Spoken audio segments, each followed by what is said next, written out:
ছোট্ট একটা গল্প বলবো তোমাদের আজকে। আজকে ছোট ছোট প্রজাপতি হয় না, তো আমাদের অনেক ফুল গাছ আছে, গাঁদা ফুল গাছ। তো গাঁদা ফুল গাছের ওপরে ছোট ছোট প্রজাপতি বসে দেখবে। তো হঠাৎ করে আমি ঘর মোছার জন্য এক বালতি জল নিয়ে আসছিলাম।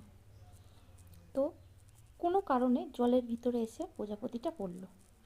আমি আস্তে করে হাতটা দিয়ে প্রজাপতিটাকে তুলে বাইরে ছেড়ে দিলাম।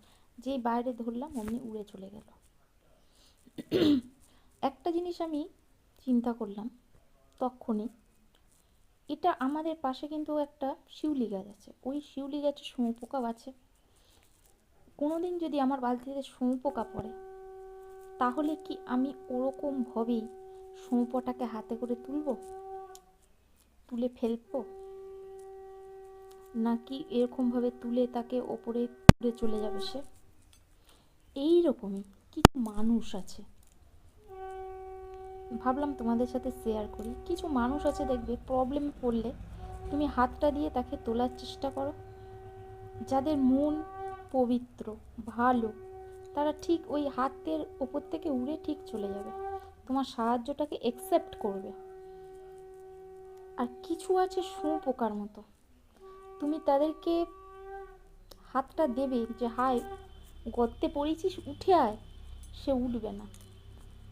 উঠবে তো না, ওপর থেকে তার গায়ে যে কাঁটাগুলো আছে সেগুলো তোমাকে দেবে উপহার স্বরূপ, যেহেতু তুমি তাকে সাহায্য করেছো। তো সাহায্যটা অবশ্যই আমাদের করতে হবে, মানুষ মানুষের জন্যে। গুণীরা বলে গেছে প্রতিটা মানুষই সাহায্য করলে দেখবে একটা আলাদা আনন্দ হয়।